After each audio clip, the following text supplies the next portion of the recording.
Coba bayangkan begini, Anda sholat dari ba'da isya.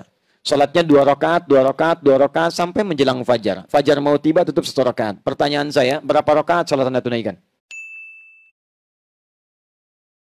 Kita mulai ya. Saya agak cepat. Hadis riwayat Muslim, baik Anda tunaikan di malam hari setelah tidur atau Anda tunaikan sebelum tidur, bagaimana cara menunaikannya? Saya mulai dengan hadis Muslim nomor hadis 749. Qala Rasulullah sallallahu alaihi wasallam. Satu kali kata Ibnu Umar radhiyallahu taala anhuma, Rasulullah sallallahu alaihi wasallam pernah bersabda, "Shalatul laili mathna mathna."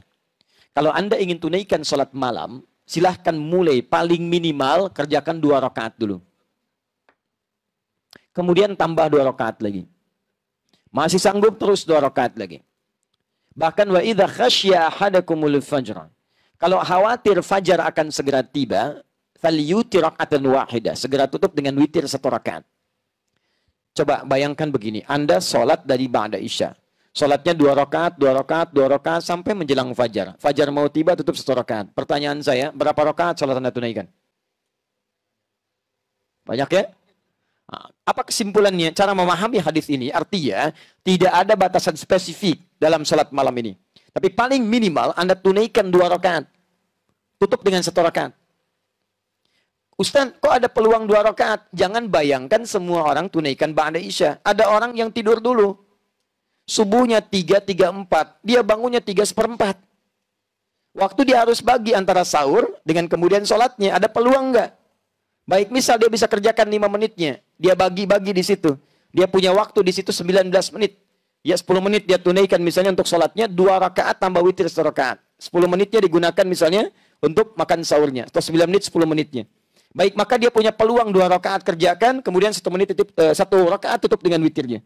Artinya apa? Kesimpulan umumnya adalah Nabi pertama tidak membatasi jumlah rakaatnya. Jelas ya? Tapi paling minimal berapa? 2. Witir berapa? 1. Jelas? Oke. Sekarang muncul pertanyaan, ya Rasulullah, kalau nggak dibatasi begitu, nanti rakaatnya berantakan. Yang 1 paket hemat, 2. Witir 1. Yang 1 pertengahan, ada 4, witir 1. Yang lainnya ambil 11, yang lain lebih daripada itu. Adakah baginda Rasulullah SAW mencontohkan pada kami rakaat standar? Sehingga dengan itu jadi standar penunaian salat ini. Maka diriwayatkan dari Sayyidah Aisyah radhiyallahu taala anha, tercantum di Al-Bukhari nomor hadis 2008 sampai 2010. Datanglah 3 orang sahabat bernama Abdullah bin Mas'ud, Hudzaifah al-Yamani dan Ubay bin Ka'ab radhiyallahu taala anhum jami'an. Sa'alu Sayyidah Aisyah radhiyallahu taala anha. Mereka bertanya pada Sayyidah Aisyah radhiyallahu taala anha. Apa pertanyaannya? Kaifa kanat salat Rasulullah SAW? Bagaimana salat malamnya Nabi SAW? Faqalat, beliau berkata, ma kana yazidu fi Ramadan wala fi ghairi. Perhatikan cara menerjemahkannya. Lihat baik-baik. Selama tinggal dengan saya, ingat ya, selama tinggal dengan saya, maksudnya selama menginap di rumah Sayyidah Aisyah. Istri Nabi Sayyidah Aisyah saja atau ada yang lain, Bu? Ada yang lain ya? Berapa istri Nabi? Baik, lebih daripada 4. Ada Sayyidah Maimunah saat itu, ada Ummu Habibah, ada Sayyidah Zainab radhiyallahu taala anhunna jami'an. Tapi selama menginap di rumah Sayyidah Aisyah, begini cara memahaminya, kata beliau tidak pernah menambah baik di Ramadan atau di luar Ramadan ala 11 rakaatan, dari 11 rakaat. Di beliau sepanjang di rumah Sayyidah Aisyah itu salatnya senantiasa 11 rakaat. Berapa rakaat? 11. 11 rakaat. Apa rumusnya? Yusalli arba'an. Beliau salat 4 rakaat. Thumma yusalli arba'an. Kemudian tambah 4 rakaat. Thumma yusalli thalathan. Kemudian ditutup dengan 3 rakaat. 4, 4, 3. 4 tambah 4 tambah 3, 11 rakaat. Selama di rumah Sayyidah Aisyah. Teruskan hadisnya, tahan sampai sini. La tas'al an husnihinna wa tulihinna. Tapi jangan pernah ditanyakan bagaimana panjang dan bagus bacaan gerakannya. Jangan tanyakan panjang dan bagusnya. Panjang dan bagusnya. Ini takotaki. Yang ini 4, 4, 3. Kita ambil 2 hal di sini. Pertama, diajarkan di sini tentang jumlah rakaat. Ya kata Sayyidah Aisyah, yang standar silahkan 11. Rumusnya 4, 4, 3. Selama di rumah saya 4, 4, 3. Tadi istri Nabi bukan hanya Sayyidah Aisyah. Kita cek di rumah yang lain. kita temukan ternyata di rumah Sayyidah Maimunah, kesaksian sahabat Ibnu Abbas radhiyallahu taala anhuma tersebut di Abu Daud nomor hadis 1369. Ketika beliau tinggal di rumah Sayyidah Maimunah untuk melihat kebiasaan sholat malam Nabi dan bangunnya Nabi di malam hari, dilihat oleh beliau. Kata beliau, karena Rasulullah SAW adalah kebiasaan Nabi SAW. Idza staiqadha min naumi, apabila bangun beliau di pertengahan malamnya, maka beliau bangun, lihat baik-baik, di pertengahan malam. Lebih sedikit, yazidu qalilan aw yanqusu qalilan. Lebih sedikit, kadang-kadang kurang sedikit. Saya sudah jelaskan kemarin. Kalau ukuran Indonesia, misalnya 4:30, subuhnya ya beliau bangun 1:30, kadang lebih, kadang kurang sedikit. Yang paling menarik, fajalasa, kemudian duduk terlebih dahulu. Famasaha biyadihi min atharin naum, kemudian menghapuskan bekas ngantuk di matanya. Ya, faqara khawatim min surah Ali Imran. Maka beliau membaca 10 ayat terakhir atau 11 ayat terakhir di surah Ali Imran.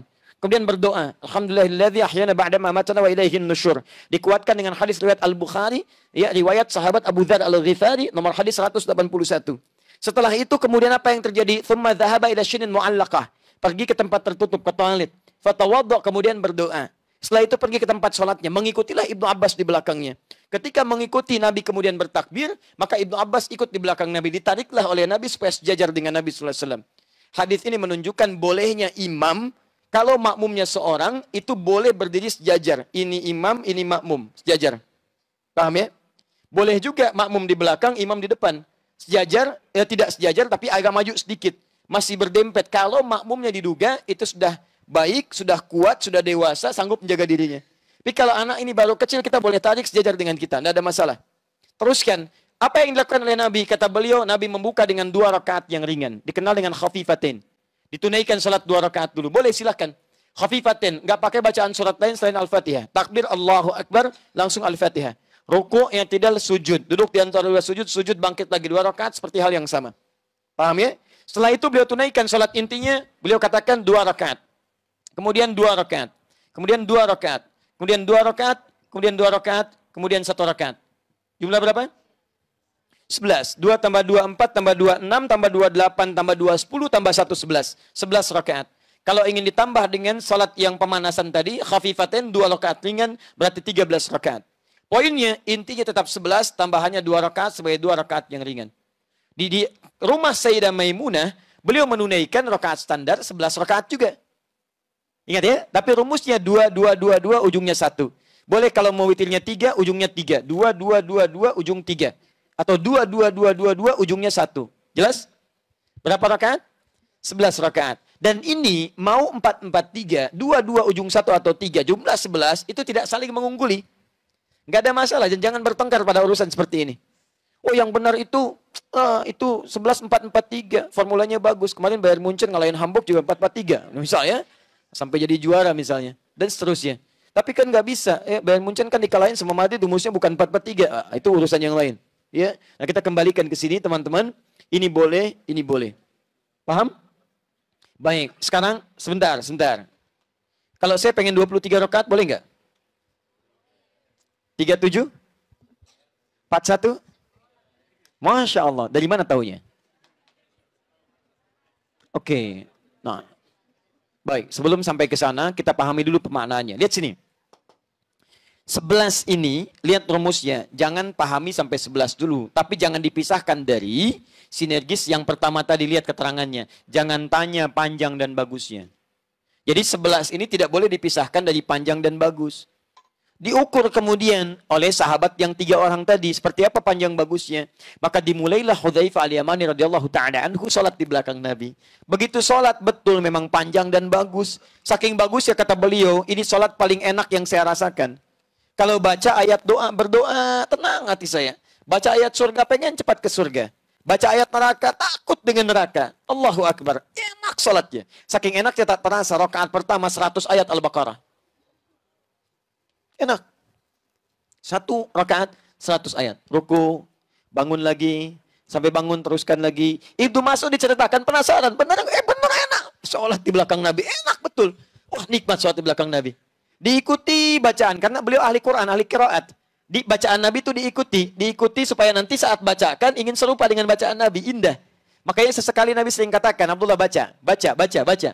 Ya Nabi, engkau kan yang Nabi. Tidak ada salahnya kan saya mendengar bacaan Anda. Indah. Begitu diikuti sampai 100 ayat Al-Baqarah, dikira akan ruku, ternyata diteruskan. 286 ayat Al-Baqarah sampai selesai. Dikira akan ruku, nyambung ke Ali Imran, 200 ayat. Dikira akan ruku, nyambung ke An-Nisa, 176 ayat. Baru setelah 176 ayat, beliau kemudian ruku di situ. 5 juz 4 halaman, rakaat pertama. Luar biasa, lebih banyak dari yang semula. Dan besoknya tidak pada ikutan lagi. Ya. Kenapa? Bukan karena banyaknya. Bukan karena banyaknya. Karena nanti Imam An-Nawawi, dia punya kitab namanya At-Tibyan fi Adam Hamalatil Quran. Anda yang senang dengan edisi bahasa Arab, cari terbitan Darul Kutub Al-Islamiyah, halaman 37. Ya, warnanya merah marun, paling kanan sebelah atas. Ya, paragraf 1 baris 1 sampai 3. Itu disebutkan di situ bagaimana sahabat Nabi sepeninggal Nabi. Utsman bin Affan, kemudian ada Abdurrahman bin Auf, Tamim Ad-Dari radhiyallahu taala anhum jami'an, itu bisa menunaikan salat-salat malam sampai khatam Al-Quran. Khatam Al-Quran. Itu luar biasa. Ya. Nah, tapi poinnya adalah, kenapa kemudian mereka tidak mengikuti Nabi lagi? Kata Abdullah bin Mas'ud, saya khawatir sering menduga, ini di mana posisi ayat yang mana rukunya Nabi. Supaya saya bisa praktekkan dalam sholat kemudian. Karena saya sering menduga, saya khawatir saya nggak khusyuk, akhirnya berpisah dengan Nabi di kemudian harinya. Tapi prinsipnya dibawa oleh mereka. Ternyata Nabi itu kalau sholat, pertama bacaan ayatnya selalu berusaha panjang. Ini kita ambil rahasianya. Kedua, dibaca dengan tenang. Sehingga ada pengaruh kepada roh, kepada jiwa. Yang ketiga, bahkan selesai sholatnya, itu tidak langsung bangkit, istirahat sejenak. Dalam istirahatnya berdoa, beliau memohon ampunan kepada Allah. Allahumma innaka afuwun tuhibbul afwa fa'fu anni. Ya Allah, aku banyak salah, aku banyak salah, aku banyak salah. Engkau maha pemaaf, engkau maha pengampun. Ampuni aku ya Allah.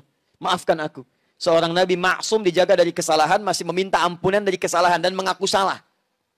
Kita yang bukan Nabi, bukan Rasul, tidak maksum merasakan bebas dari kesalahan. Itu yang fatal. Ini kemudian pasca salat, beliau berdoa dengan tenang. Istirahat, berdoa dengan tenang. Tahan, sini tahan. Fokus baik-baik. Lihat sini rahasia pertama. Rahasia pertama dibaca dengan panjang. Maksudnya memperbanyak ayatnya. Bukan sekedar panjang, memperbanyak ayatnya. Rahasia sholat malam, perhatikan rahasianya. Kenapa sampai disebut menyempurnakan puasa Ramadan? Teman-teman, ternyata ada satu amalan di dalam ibadah kita yang saat dikerjakan seperti sederhana tapi pahalanya melimpah. Apa amalan itu? Di antaranya adalah membaca Al-Quran. Kalau Anda sholat, sekali sholat nilainya 10. Ramadan dilipat gandakan. Tapi ingat, bukan cuma sholat yang dihitung, setiap bacaan Qurannya. Dan bacaan Quran skala dibacakan, satu hurufnya 10 kebaikan. Satu hurufnya sama dengan 10. Man qara'a harfan min kitabillahi falahu asyru hasanat. At-Tirmidzi nomor hadis 2910. Siapa yang baca satu huruf dari Al-Quran, dia mendapatkan 10 kebaikan. Masih ingat kalau Ramadan kali berapa? 10 lagi. Jadi satu hurufnya berapa?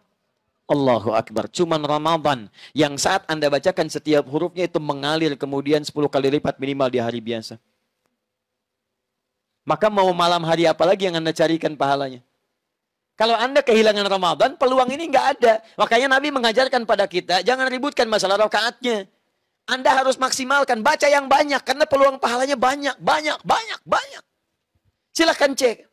Jadi kalau Anda mau sholatnya 11, mau yang lainnya, maksimalkan. Yang penting bacaannya itu, usahakan maksimalkan panjang, dalam arti perbanyak ayatnya. Banyak ayatnya. Karena setiap hurufnya ini digandakan luar biasa.